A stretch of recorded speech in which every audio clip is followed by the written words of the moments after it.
¿Cómo podemos saber si nuestra profesión de fe en Cristo es genuina?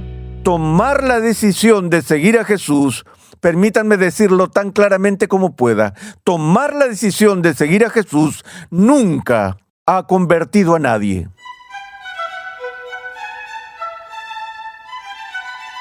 La pregunta sobre la salvación es la más importante a la que una persona jamás responderá. El Evangelio de Mateo capítulo 7 registra estas palabras de labios de Jesús. No todo el que me dice Señor, Señor, entrará en el reino de los cielos. Entonces, ¿cómo podemos saber realmente que estamos en paz con Dios? ¿Es posible saberlo con certeza? Bienvenido a Renovando tu Mente con el Dr. R.C. Sproul. Hoy comenzamos una edificante serie de enseñanza de 6 lecciones titulada La seguridad de la salvación.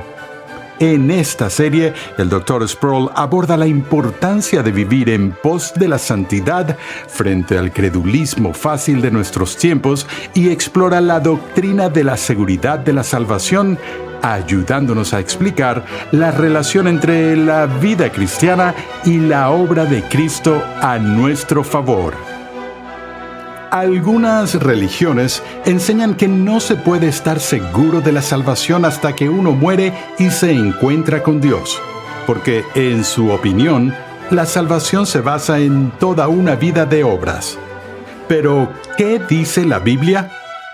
Durante las próximas semanas, el Dr. Sproul buscará en la palabra de Dios respuestas a estas apremiantes preguntas.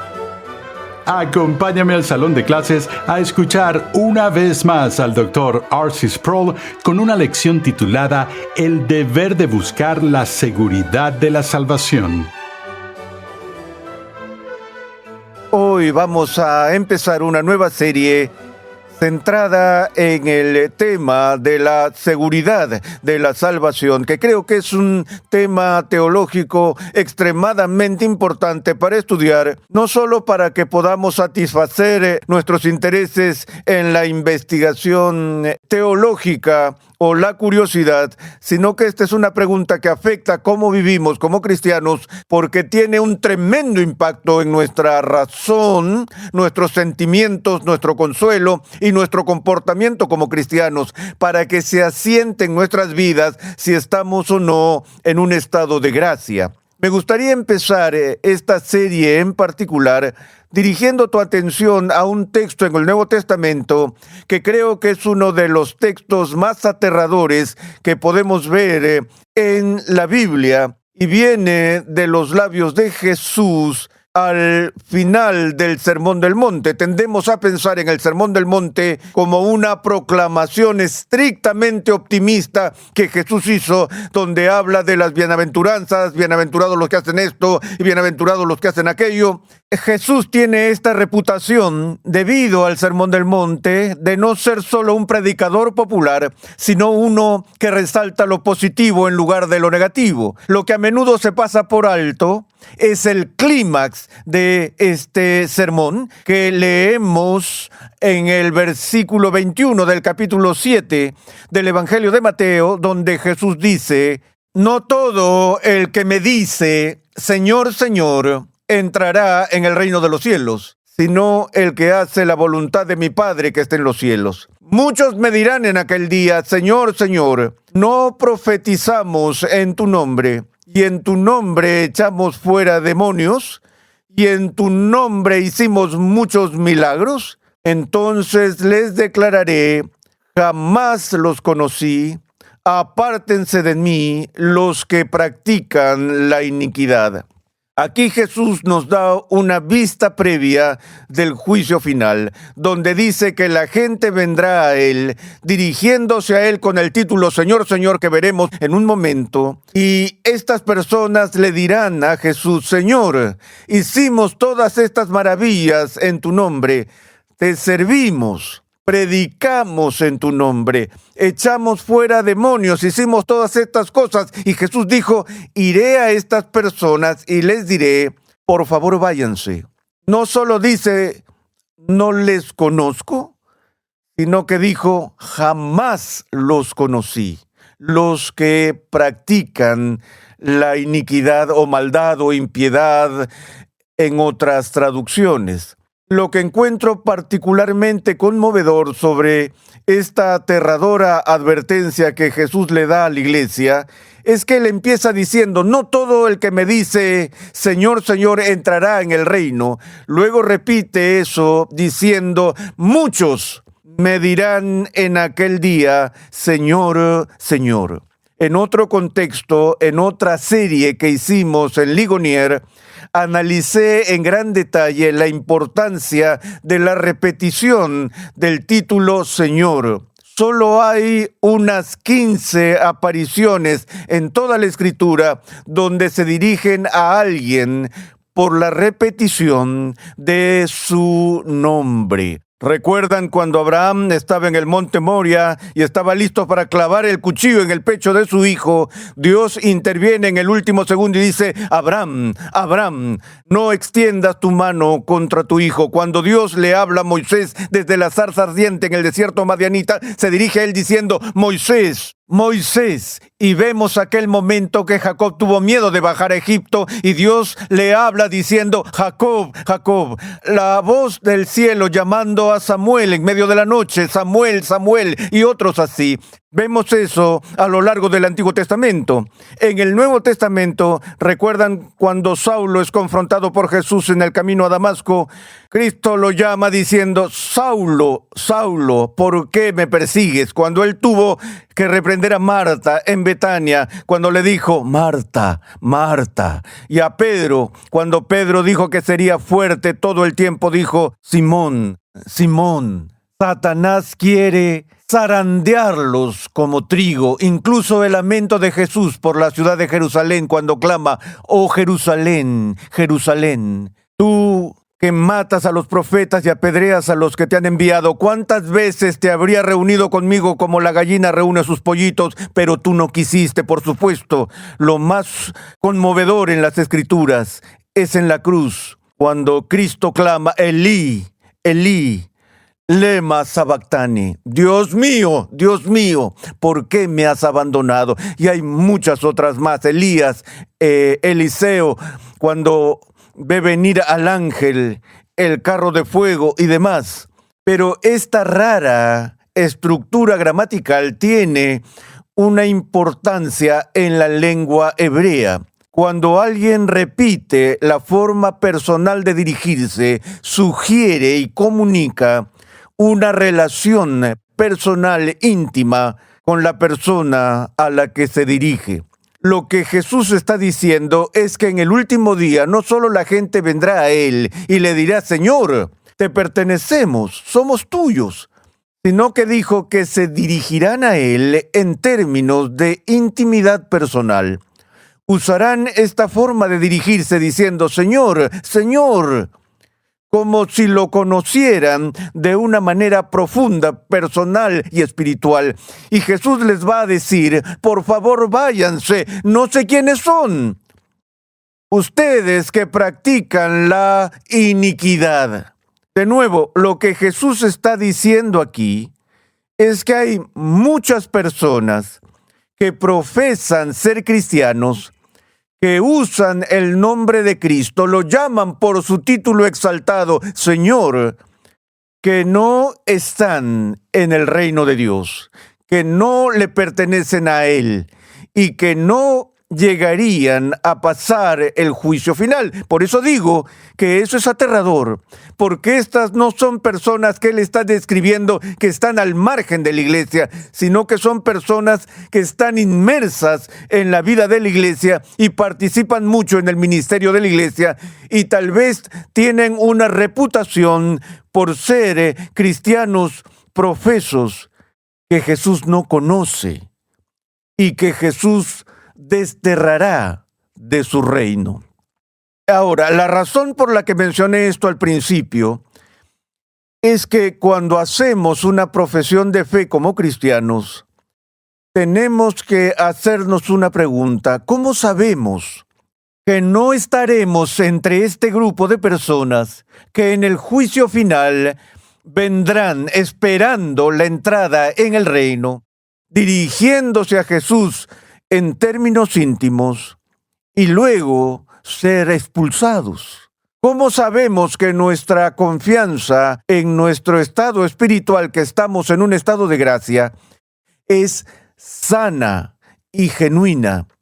O si nos hemos engañado a nosotros mismos. Tan solo ayer vi un informe sobre una campaña evangelística masiva que se llevó a cabo internacionalmente, en la que el informe dice que millones de personas hicieron decisiones por Cristo. Cuando lo leí, me pregunto cuántas de esas decisiones para Cristo fueron verdaderas conversiones y cuántas de ellas no fueron reales. Una vez más, a la luz de este texto, permítanme tomar otro texto, además de este, también del Evangelio de Mateo, que habla de este problema. En el capítulo 13 del Evangelio de Mateo, leemos en el versículo 1 esta narración. Ese mismo día salió Jesús de la casa y se sentó a la orilla del mar. Y se congregaron junto a él grandes multitudes, por lo que subió a una barca y se sentó. Y toda la multitud estaba de pie en la playa y les habló muchas cosas en parábolas, diciendo: el sembrador salió a sembrar, y al sembrar parte de la semilla cayó junto al camino, y vinieron las aves y se la comieron. Otra parte cayó en pedregales donde no tenía mucha tierra, y enseguida brotó porque no tenía profundidad de tierra. Pero cuando salió el sol se quemó, y porque no tenía raíz, se secó. Otra parte cayó entre espinos, y los espinos crecieron y la ahogaron.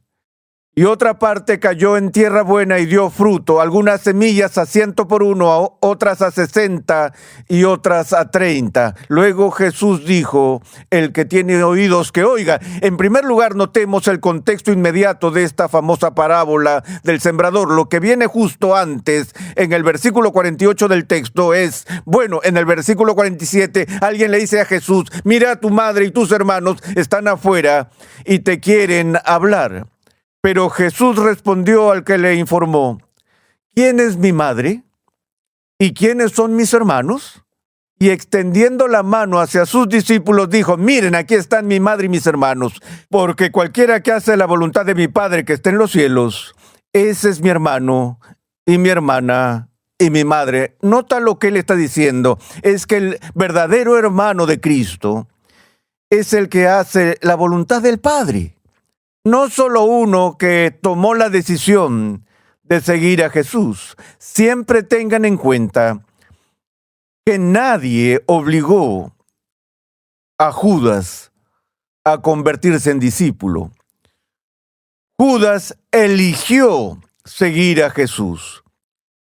Judas tomó su propia decisión de convertirse en discípulo, de entrar en la escuela de Jesús, y estuvo con nuestro Señor durante su ministerio terrenal durante 3 años, y sin embargo se nos dice en el Nuevo Testamento que él era un demonio desde el principio, que no era que Judas se convirtió genuinamente y que luego cayó de la gracia y se perdió, sino que el punto es que a pesar de estar tan cerca de Jesús, nunca fue un hombre convertido. Eso debería hacernos pausar y considerar el estado de nuestras propias almas.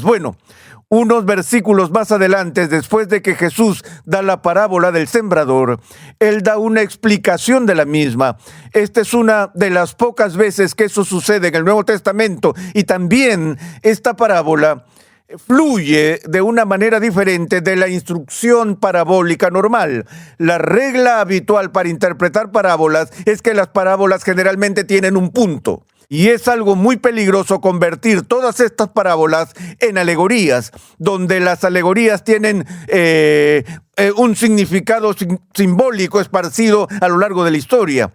sino que en este caso nos acercamos al nivel de la alegoría, ya que Jesús hace varias aplicaciones de ella cuando explica su significado a los discípulos. En el versículo 18 dice: ustedes pues escuchen la parábola del sembrador.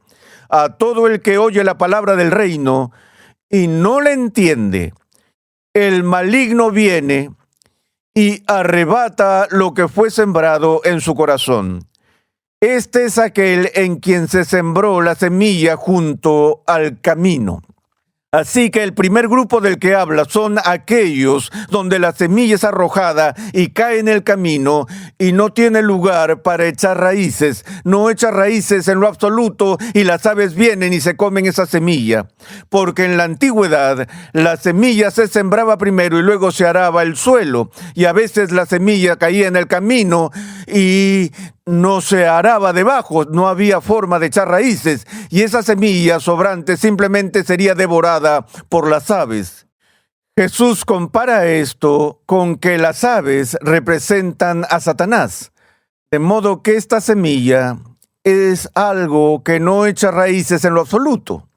Ahora, hay personas por todas partes que escuchan la predicación del Evangelio, y el Evangelio no tiene ningún impacto en ellos, es decir, no ha echado raíces en sus vidas.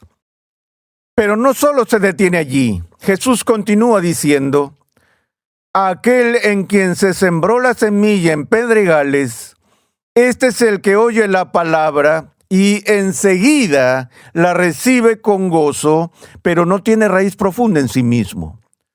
Puedes ir a reuniones evangelísticas, ver grandes multitudes abarrotándose al frente de la iglesia para responder al llamado del Evangelio, donde a las personas les gusta lo que escuchan, tal vez se conmueven emocionalmente, toman la decisión de seguir a Cristo, pero tan pronto como se pone el sol, o tan pronto como sale el sol al día siguiente, han desterrado esto de sus mentes por completo. Fue una respuesta espontánea del momento y sin duda no fue una respuesta real. Ahora, cuando vemos estas llamadas estadísticas evangelísticas de cientos, miles o millones de personas que toman decisiones, no quiero ser demasiado duro al respecto, porque uno de los problemas que tienen todos los ministerios de alcance es cómo medir la efectividad del ministerio. Y las iglesias lo hacen diciendo cuántas personas son miembros en su congregación y cuánto están creciendo en los últimos años. Y los ministerios evangelísticos dicen: bueno, hicimos una misión evangelística y 15 personas vinieron al altar, o 25 personas levantaron la mano, 30 personas firmaron una tarjeta o hicieron una oración, para que tengan algún tipo de estadísticas para medir la respuesta que la gente está haciendo. Porque ¿cómo se mide la realidad espiritual? Sabemos, y creo que cualquiera que haya participado en eventos evangelísticos sabe que no se puede ver el corazón, por lo que lo mejor es contar el número de tarjetas o el número de decisiones o el número de lo que sea que la gente haga. Pero Jesús nos advierte sobre eso aquí cuando dice, es decir, hay muchas personas que lo escuchan con gozo. Es como la semilla que cae en el suelo pedregoso, pero es tan poco profundo que tan pronto como sale el sol y empieza a abrazar la semilla se desmigaja y no hay fruto. Luego hay otro grupo que responde, y esto es lo que Jesús dice sobre ese grupo. Aquel en quien se sembró la semilla entre espinos, este es el que oye la palabra, pero las preocupaciones del mundo y el engaño de las riquezas ahogan la palabra y se queda sin fruto. Otra vez, algunas de las semillas caen entre espinos y de nuevo la persona la recibe con gozo, pero la primera lucha, la primera vez que hay algún conflicto entre la carne y las noticias que han recibido en el Evangelio, se va hacia el mundo. Porque, de nuevo, la semilla no ha encontrado la buena tierra. Luego Jesús dice, Aquel en quien se sembró la semilla en tierra buena, este es el que oye la palabra y la entiende. Este sí da fruto y produce. No todos los que oyen la palabra serán salvos, pero aquellos que son hacedores de la palabra también serán salvos. Y a veces esto se le llama la parábola del sembrador, a veces se le llama la parábola de la tierra. Porque para que la verdadera conversión ocurra, Dios cambia el alma del oyente. Dios provee la tierra para que esa semilla eche raíces, crezca y dé fruto. Hay un error muy serio que corre por la iglesia hoy en día, que habla de personas que se convierten en cristianos y son verdaderos cristianos, pero que son cristianos carnales. Es decir, que permanecen en la carne. Y ellos, durante una larga temporada o tal vez durante toda su vida, nunca dan fruto. Y sin embargo son llamados creyentes sinceros. Creo que eso se contradice por completo con la enseñanza del Nuevo Testamento. El fruto no salva a nadie. Pero si no hay fruto, eso significa que no hay vida espiritual. Porque donde hay vida espiritual, inevitable, necesaria e inmediatamente habrá algún fruto. El fruto puede variar 100 veces, 60 veces, lo que sea. No todos los cristianos verdaderos son tan fructíferos como otros cristianos. Pero un verdadero creyente da fruto o no es un creyente. Es por eso que Jesús dijo, los conocerán, no por lo que profesan, sino por qué. Por sus frutos. Y así, donde hemos estado inmersos en una subcultura cristiana que pone tanta atención en la toma de decisiones, en la respuesta a los llamados al altar, en el hacer la oración del pecador, que perdemos el punto importante de que tomar la decisión de seguir a Jesús, permítanme decirlo tan claramente como pueda, tomar la decisión de seguir a Jesús nunca ha convertido a nadie. Porque no es tu decisión la que te convierte, es el poder del Espíritu Santo lo que te convierte. Y lo que te lleva al reino no es que tomaste una decisión o que caminaste por un pasillo o que levantaste la mano o que firmaste una tarjeta, sino que haya verdadera fe en tu corazón. Esa es la pregunta que vamos a ver en esta serie. ¿Cómo puedo saber si mi profesión de fe es auténtica? Realmente soy lo que profeso ser. Lo diré de nuevo muchas veces, nadie ha sido justificado por una profesión de fe. Todo el que es justificado está llamado a profesar esa fe. Todo el que es cristiano está llamado a confesar a Cristo delante de los hombres. No me malinterpreten, no hay absolutamente nada malo en absoluto en las profesiones públicas de fe. Deben hacerse. El problema es que cuando confiamos en eso como la prueba de fuego de nuestra conversión, porque Jesús advierte, este pueblo con los labios me honra, pero su corazón está muy lejos de mí. Así que mi pregunta de nuevo es, ¿cómo sé que mi profesión de fe está motivada por la posesión de la verdadera gracia salvadora? Eso es lo que vamos a ver en esta serie a medida que avancemos.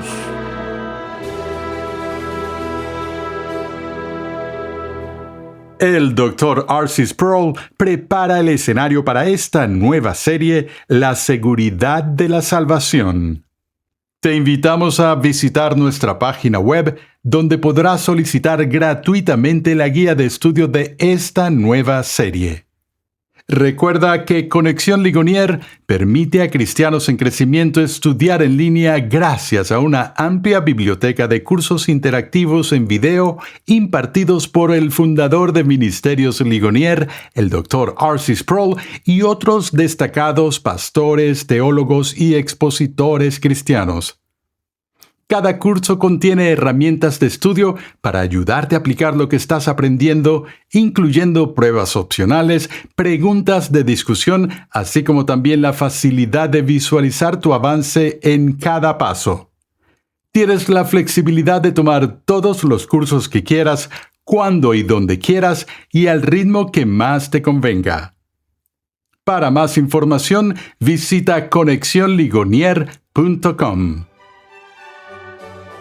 No solo es posible tener seguridad de la salvación, sino que la palabra de Dios nos ordena obtenerla. En el siguiente episodio de Renovando tu Mente, R.C. Sproul explica por qué la seguridad de la salvación es esencial para la vida cristiana.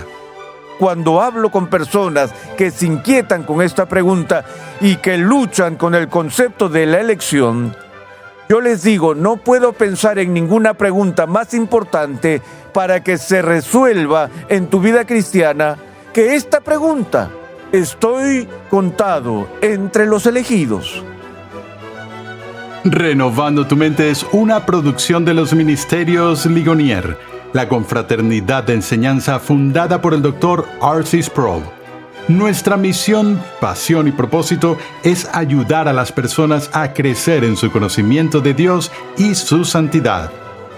Suscríbete a nuestro canal en YouTube, Ministerios Ligonier, y disfruta de todo el material de enseñanza que estamos produciendo completamente gratis y en español. Te invitamos a escuchar nuestro siguiente episodio y a unirte a nuestra gran comunidad virtual en las redes sociales.